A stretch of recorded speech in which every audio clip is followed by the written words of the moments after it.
عمران کون ہے، یہ آل کون ہے؟ یہ حضرت عیسیٰ علیہ السلام کے نانا، ان کا نام عمران تھا، یعنی حضرت بی بی مریم کے والد حضرت عیسیٰ علیہ السلام کی ماں ہے سیدہ بی بی مریم، حضرت مریم کے والد تھے عمران۔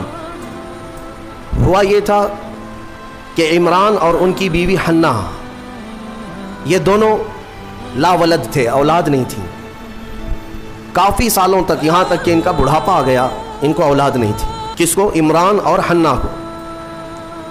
ایک دن حضرت حنہ نے اللہ تعالیٰ کی بارگاہ میں اپنے بڑھاپے کے زمانے میں یہ نذر کر لیا، منت کر لیا کہ اے اللہ تو مجھے اگر بیٹا دے گا تو میں تیرے گھر بیت المقدس کے لیے وہ بیٹا وقف کر دوں گی۔ انی نذرت لک ما فی بطنی محررا فتقبل منی۔ یہ کون؟ عمران کی بیوی حضرت حنہ، حضرت عمران کی بیوی حنہ، انہوں نے نذر کیا، منت کیا۔ یہاں سے نذر کرنا اور منت کرنا قرآن پاک سے ثابت ہے، لیکن منت کا وہ طریقہ نہیں جو آپ نے ایجاد کر لیا کہ کہیں تالا لگا دیں گے اور دھاگا باندھ دیں گے تو منت ہو گئی۔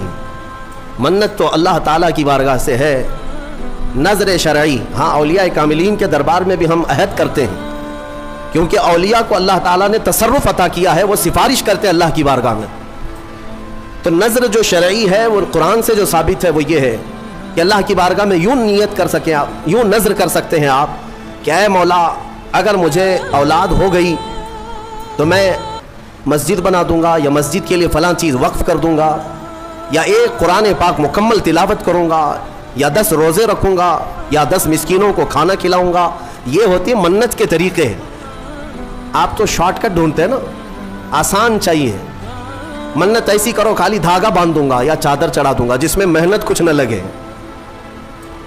ارے نذر کا طریقہ یہ تھا کہ آپ روزہ رکھنے کی نیت کر لیتے کہ اگر میرا فلاں کام ہو گیا تو میں 10 روزے رکھوں گا، یا کم سے کم 3 روزے رکھوں گا، یا ایک قرآن پاک پڑھوں گا، یا 100 رکعت نماز ادا کروں گا۔ نذر کرنے کے طریقے۔ حضرت حنہ نے جو نذر کیا، منت کیا، وہ کیا کہ اے اللہ اگر تو مجھے بیٹا دے گا تو میں وہ بیٹا بیت المقدس کے لیے وقف کر دوں گی۔ پہلی بات تو اولاد ہے نہیں، بڑھاپے میں جا کر اگر بیٹا ہو بھی گیا تو وہ تیری بارگاہ میں وقف کروں گی۔ یہ ہے نذر اور اللہ تعالیٰ سے محبت کا طریقہ۔ اور قرآن کہتا ہے کہ حضرت حنہ حاملہ ہو گئی، بچے کے آثار نظر آئے بڑھاپے کی عمر میں۔ فلما وضعتھا، پھر جب بچے کی ولادت ہوئی تو بیٹا نہیں ہوا، بیٹی ہوئی۔ انہوں نے نذر کیا کیا تھا؟ بیٹا ہوگا تو بیت المقدس میں وقف کروں گی، لیکن کیا ہوئی؟ بیٹی ہوئی۔ قالت رب انی وضعتها انثى، کہنے لگی اے اللہ میں تو بیٹی کو جنم دے دی، میں نے تو بیٹی جن دیا۔ واللہ اعلم بما وضعت، اور اللہ فرماتا اللہ سب سے بہتر جانتا ہے کہ اس نے کیا جنم دیا، بیٹا ہے یا بیٹی۔ لیکن اب یہاں بیٹا بیٹی کا فلسفہ بھی ختم کرتے ہیں، تمہیں اولاد میں کیا چاہیے کیا نہیں چاہیے۔ قرآن کہتا ہے وَلَيْسَ الذَّكَرُ كَالْأُنثَىٰ، اللہ نے یہ فرمایا ہاں بیٹا بیٹی کی طرح نہیں ہو سکتا۔ یہ نہیں کہا کہ بیٹی بیٹے کی طرح نہیں ہوتی، قرآن کہتا ہے بیٹا بیٹی کی طرح نہیں ہو سکتا۔ بیٹی پیدا ہونے پر جو ناک بھون سکیڑتے ہیں، بعض کے تو گھروں میں طلاق کی نوبت آ جاتی ہے۔ ظالم ہیں وہ لوگ، ان کو بیویوں سے یا عورتوں سے شادی نہیں کرنی چاہیے، کسی روبوٹ سے یا مشین سے کرنی چاہیے۔ کیا یہ بیٹا اور بیٹی پیدا کرنا تمہارے ہاتھ میں، شوہر کے ہاتھ میں یا بیوی کے ہاتھ میں؟ یا اللہ تبارک و تعالیٰ قادر مطلق کے فیصلے ہیں، وہ جسے جو چاہے عطا کرے۔ رب تبارک و تعالیٰ کسی کو بیٹا دیا، کسی کو بیٹی دیا۔ اور یہ جہالت کے رسم کو ختم کریں اپنے گھروں سے۔ بیٹی ہو گئی تو کیا ہوا؟ ارے اس کی نسل کیسے چلے گی؟ یہ جہالت سب سے زیادہ عورتوں میں پائی جاتی ہے۔ عورتوں میں تانے مارنا ان عورتوں کو جن کے ہاں بیٹیاں ہوتی ہیں کہ ایک ہوئی، اچھا 2 ہوئی بیٹیاں، 3 ہوئی، 4 ہوئی بیٹیاں۔ ظالمو تمہیں کیا پتا میرے رسول کو بھی 4 بیٹیاں ہی۔ رسول کریم صلی اللہ تعالیٰ علیہ وسلم کو اللہ نے 4 بیٹیاں دیا، بیٹے بھی دیا، لیکن بیٹے کوئی حیات نہیں رہے، اور جو نسل میرے مصطفیٰ کی چلی وہ بیٹی سے ہی چلی۔ آج بھی پوری دنیا میں سادات جو ہیں وہ کس کی اولاد میں سے ہیں؟ وہ سیدہ کائنات فاطمہ الزہرا کی اولاد میں سے۔ بیٹی کے لیے عیب نہ سمجھو میرے عزیزو۔ حضور اکرم صلی اللہ تعالیٰ علیہ وسلم اپنے صحابہ کے ساتھ کسی طرف جا رہے تھے, رات کا وقت تھا. رات کے وقت میں ایک گھر کے اوپر آسمان سے روشنی پڑ رہی ہے. صحابہ دیکھتے کھڑے رہ گئے. کوئی خاص روشنی ہے جو اسی گھر پر پڑ رہی تھی, جس کو کہتے ہیں کہ نور کا حالہ ہے. صحابہ رک گئے اور پوچھا, یا رسول اللہ صلی اللہ علیہ وسلم, سارے محلے میں یہ ایک ہی گھر پر آسمان سے ایک عجیب روشنی پڑ رہی ہے, کیا ہے, کس وجہ سے؟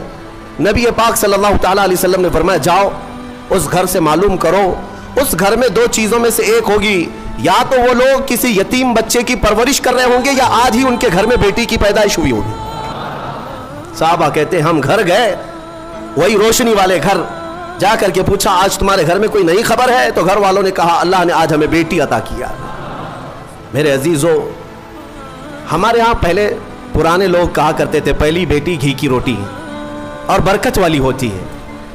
جو لوگ جہالت کی رسموں کو اپنے ہاں پنپنے دیتے ہیں, میں سمجھتا ہوں کہ وہ مسلمان معاشرہ نہیں ہے, یہ غیروں سے لیا ہوا معاشرہ ہے. یہ عرب کی جاہلیت ہے جو بیٹی پیدا ہونے پر زندہ دفن کرتے تھے. میرے مصطفیٰ کریم صلی اللہ علیہ وسلم کی حدیث ہے کہ اللہ نے جس کو 2 بیٹیاں دی, آپ نے برسر اعلان یہ فرمایا, اللہ نے جس کو 2 بیٹیاں دی اور اس نے پرورش کر کے اچھی اور اس کا نکاح کر دیا, حضور فرماتے میری شفاعت اس پر واجب ہے, میں اسے جنت میں لے جانے کی ضمانت دیتا ہوں. ایک صحابی آئے, کہا, یا رسول اللہ, ایک ہی بیٹی ہے میرے پاس, آپ نے 2 بیٹیاں جس کی ہے اس کے لیے فضیلت بیان کی, میرے پاس تو ایک ہی بیٹی ہے. حضور اکرم صلی اللہ علیہ وسلم نے فرمایا, جا ایک بیٹی کی بھی پرورش کرے, اس کے لیے بھی جنت ہے. تو یہ ہمارے مذہب میں, ہماری شریعت میں بیٹا بیٹی کا یہ فلسفہ نہیں. اللہ تبارک و تعالیٰ کی طرف سے جو ملا وہ انعام ہے. تو اب میں بات جو عرض کر رہا ہوں, آل عمران میں جو مسئلہ آیا ہے وہ حضرت حنا کو کیا ہو گئی, بیٹی پیدا ہو گئی. وہ بیٹی کون؟ وہ حضرت مریم. عمران اور حنا ان کو اولاد نہیں تھی, نظر کیا بیٹا ہوگا تو وقف کریں گے بیت المقدس میں, لیکن بچے کی ولادت میں دیکھا کیا پیدا ہوئی, بیٹی پیدا ہوئی. بیٹی کا نام انہوں نے رکھا مریم, اور پھر اللہ تعالیٰ کی بارگاہ میں اس کے لیے دعائیں بھی کی کہ اللہ اس کو شیطان رجیم سے ہمیشہ محفوظ رکھ. پھر وہ چھوٹی سی بچی کو لے کر کے یہ دونوں ماں باپ بیت المقدس میں آئے, مسجد اقصی میں آئے. بیت المقدس مسجد اقصی آج بھی فلسطین میں ہے, جس کو ہم قبلہ اول کہتے ہیں. وہاں پر حضرت زکریا علیہ السلام اللہ کے نبی امام تھے اور پوری بیت المقدس کے متولی بھی تھے, تمام چیزیں انہی کے سپرد ہوا کرتی. حضرت زکریا علیہ السلام کے ہاں لا کر کے انہوں نے دے دیا, کہا ہماری ایسی ایسی منت تھی, نظر تھی, اللہ تعالیٰ نے ہمیں بیٹی دیا اور ہم بیت المقدس میں وقف کرنے کے لیے لائے ہیں. حضرت زکریا علیہ السلام نے بیٹی کو لے لیا. اب میں آپ کو بتاؤں, زکریا علیہ السلام کی عمر بھی کافی ہو چکی تھی, بال سفید ہو چکے تھے, اور ان کو بھی اولاد نہیں تھی. زکریا علیہ السلام کو بھی اولاد نہیں تھی, بڑھاپا ان کا بھی تھا. آپ نے بیٹی کو گود لے لیا اور بیت المقدس میں رکھ دیا, کہا کہ ٹھیک ہے جاؤ, تمہاری منت پوری ہو گئی, میں اس کی پرورش کرتا ہوں. یہ حضرت بی بی مریم کی پرورش اللہ کے گھر میں ہو رہی ہے. ایک محراب خاص کر دیا گیا بی بی مریم کی تربیت کے لیے. ایک نماز پڑھنے کے جیسے محراب ہے, ایک محراب حضرت بی بی مریم کا مسجد اقصی میں خاص ہو گیا. میں کیوں محراب کا ذکر کر رہا ہوں, توجہ چاہتا ہوں. قرآن میں اس محراب کا ذکر آیا ہے, اس محراب کا ذکر آیا ہے. بی بی مریم کو اس محراب کے اندر رکھا گیا. وہ آج بھی بیت المقدس میں موجود ہے, محراب مریم, اس کو محراب مریم کہتے ہیں, آج بھی ہے.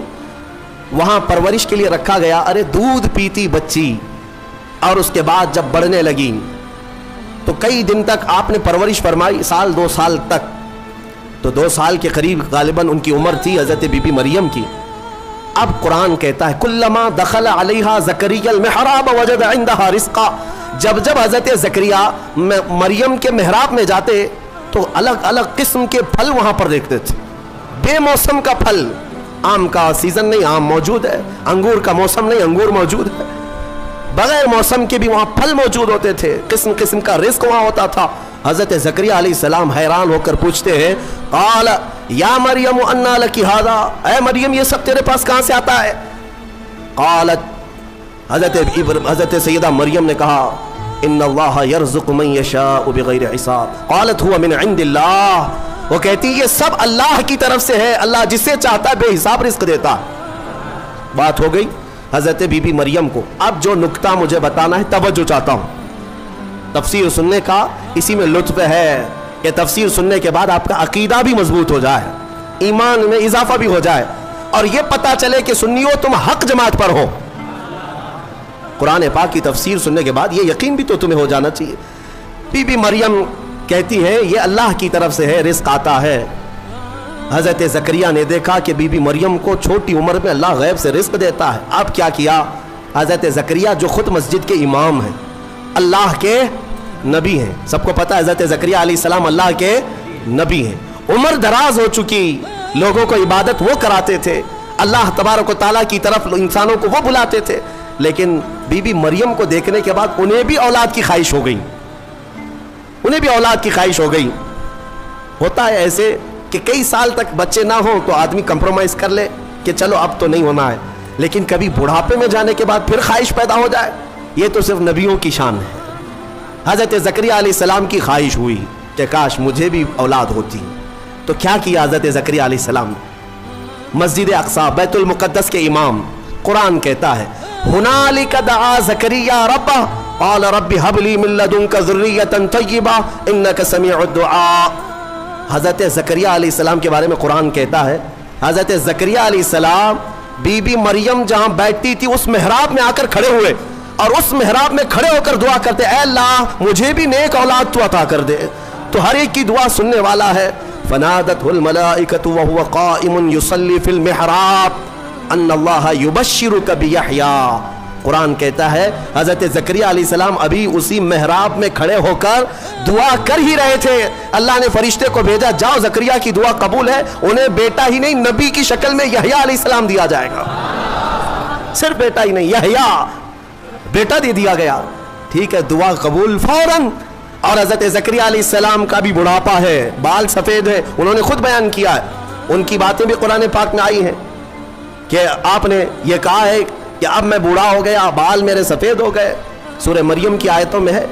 اب مجھے عرض یہ کرنا ہے, حضرت زکریا علیہ الصلاۃ والتسلیم وہاں مریم کی محراب میں جا کر کیوں دعا کی؟ پوری مسجد ہے نا بیت المقدس, پوری مسجد ہے, کسی بھی علاقے میں بیٹھ کر کے دعا کرتے, کسی بھی خطے پر, کسی بھی مصلی پر. مریم جہاں ہے اس مصلی پر یا اس محراب پر کیوں کھڑے ہو کر دعا کیا؟ یہی سنیوں تمہیں عقیدہ میں بتانا چاہتا ہوں, اللہ والے جہاں ہوتے ہیں وہاں دعائیں قبول ہوتی ہیں. اجمیر میں جا کر دعا کرنے کے لیے اعلیٰ حضرت فاضل بریلوی رضی اللہ تعالیٰ عنہ نے فتاوی رضویہ شریف میں لکھا ہے, ہندوستان میں اگر کچھ علاقے ہیں جہاں پر دعائیں تیز قبول ہوتی ہیں تو ان میں ایک جگہ ہے خواجہ اجمیری غریب نواز کا دربار. اعلیٰ حضرت نے لکھا ہے. میرے عزیزوں, کیوں؟ یہ قرآن سے ثابت ہے. لوگ یہی کہتے ہیں نا اولیاء کے دربار میں جا کر کے پکارتے ہو, کیا مسجد میں نہیں پکارے؟ زکریا علیہ السلام سے کہو, وہ خود مسجد کے امام تھے, مصلی پر اپنے بیٹھ کر کے دعا کرتے. نہیں, نبی نے بھی یہ سکھایا کہ اللہ تبارک و تعالیٰ جسے پسند کرتا ہے اس جگہ کھڑے ہو کر دعا کرو گے تو اللہ دعا قبول فرماتا ہے. ہاں, اللہ تبارک و تعالیٰ کو یہ پسند ہے, ہاں, بے ان کے واسطے خدا کچھ عطا کرے. اب یہاں سے بریلی کے امام کہتے ہیں جو حضور پاک صلی اللہ تعالیٰ علیہ وسلم کے وسیلے کے منکر ہیں, ان سے بھی کہتا ہوں, بے ان کے واسطے خدا کچھ عطا کرے. ہاشا, غلط غلط, یہ ہوس بے بصر کی ہے. ہاں, تم خام خیالی میں ہو حضور کو چھوڑ کر کے تمہیں کچھ مل جائے. قرآن نے بھی تمہیں یہی کہا ہے, محبوبوں کے دربار میں کھڑے ہو کر دعا کرو گے تو اللہ وہ دعائیں قبول فرماتا ہے. میرے عزیزو, یہاں پر ایک اور بات میں عرض کرتا ہوں.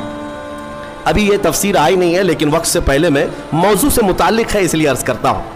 موضوع سے متعلق ہے اس لیے کہ حضرت موسیٰ علیہ الصلاۃ والتسلیم کا وہ واقعہ یاد کریں جب فرعون کا لشکر پیچھا کرنے لگا موسیٰ علیہ السلام کی جماعت کا. آپ مومنین کی جماعت کو لے کر چل پڑے, سامنے سمندر, پیچھے 1,00,000 کے قریب فرعون کا لشکر. کدھر جائیں؟ ادھر سمندر ہے, ادھر دشمنوں کا لشکر ہے. حضرت موسیٰ علیہ السلام کے ساتھ جو مومنین تھے ان کی آزمائش بھی تھی. ایسا موقع آ جائے, ایک طرف سمندر ہے, ایک طرف دشمن کی فوج, لیکن اللہ تعالیٰ جسے جہاں سے چاہے بچائے. رب تعالیٰ کا حکم ہوا کہ اے موسیٰ اس سمندر پر اپنا عصا مارو. آپ نے عصا لکڑی ماری تو 12 راستے خشک پیدا ہوئے.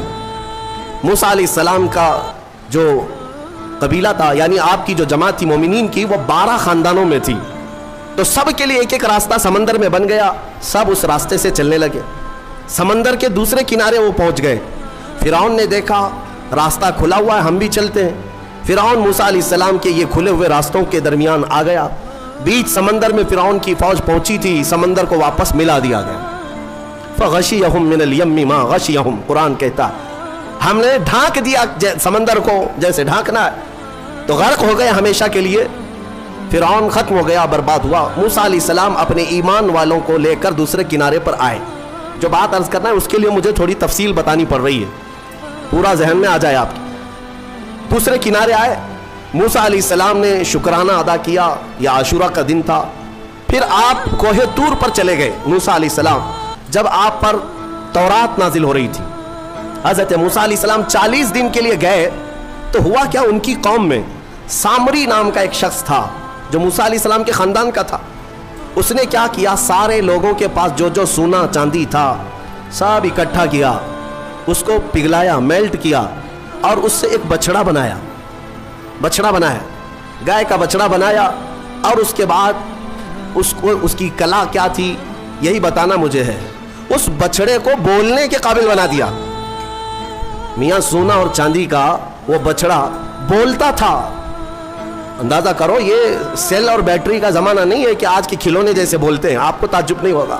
لیکن وہ 3000 سال پہلے اگر بچڑا بولتا ہو بغیر سیل کے, بغیر بیٹری کے, اور کوئی نہ ٹیپ ریکارڈ, اس کے اندر کوئی چیز نہیں, لیکن بولتا تھا, تو قوم گمراہ ہو گئی. اور سامری سب کو کیا کہتا تھا کہ موسیٰ کا جو خدا ہے نا, جسے وہ ملنے کا ہے, وہ خدا یہی ہے, یہی بچڑا ہے. یہ بچڑے کی پوجا وہیں سے شروع ہوئی تھی, اور جو گمراہ ہوئے وہ عبادت میں لگ گئے. اور ایسی عبادت, اسی کے پاس اعتکاف, اسی سے نظر منتیں, سب بچڑے کے پیچھے لگ گئے کہ تو ہی ہمارا سب کچھ ہے, ہمارا فلاں کر دے, ہمارا فلاں کر دے. بچڑا بولتا بھی تھا. یہ تعجب کی بات ہے نا, حیرت کی بات ہے میرے عزیزوں. اس سے بڑے حیرت کی چیزیں بھی آ جائیں, تمہارا ایمان مضبوط ہونا چاہیے. آج کے زمانے میں کہتا ہوں, اگر کوئی جھاڑ, اگر کوئی درخت بولنے بھی لگ جائے اور تمہیں اپنی طرف بلائے کہ میرے اندر خدا چھپا ہے, آ جاؤ, اے ایمان والو, تمہارا ایمان مضبوط ہونا چاہیے. اور ہرگز اس طرح کی حرکتوں پر یقین نہ کرو, بلکہ یہی تسلیم کرو, پوری دنیا بھی عجوبے دکھائے, میں یہ تسلیم نہیں کر سکتا, میرا خدا تو اللہ ہی ہے. اللہ الصمد, وہ بے نیاز ہے, وہ ہماری آنکھوں میں نظر نہ آئے گا. ہم دنیا میں اس طرح بہت سارے لوگ ابھی گمراہ کرنے والے لوگ آئے ہیں, سامری کی طرح. ابھی بھی بہت سارے سوشل میڈیا میں بھی بہت سارے سامری گھسے ہوئے ہیں جو سنیوں کے عقیدے کو کیپچر کر رہے ہیں کہ خدا ہمارے پیر صاحب کے اندر آیا ہے. کبھی کوئی پیر صاحب مرید کرنے سے پہلے یہ بتا دیتے ہیں میں تمہیں خدا دکھا کر مرید کروں گا. اور کہاں دکھاتے ہیں؟ ارے بکرے کے بھیجے میں دکھاتے ہیں. ہاں, یہ سنا ہے آپ نے. ایک صاحب ہمارے پاس آئے, انہوں نے کہا تھا ہمارے پیر صاحب اس وقت تک مرید نہیں کرتے جب تک خدا کو نہیں دکھاتے. ہم نے کہا کہاں دکھاتے؟ کہا بکرے کے بھیجے میں دکھاتے.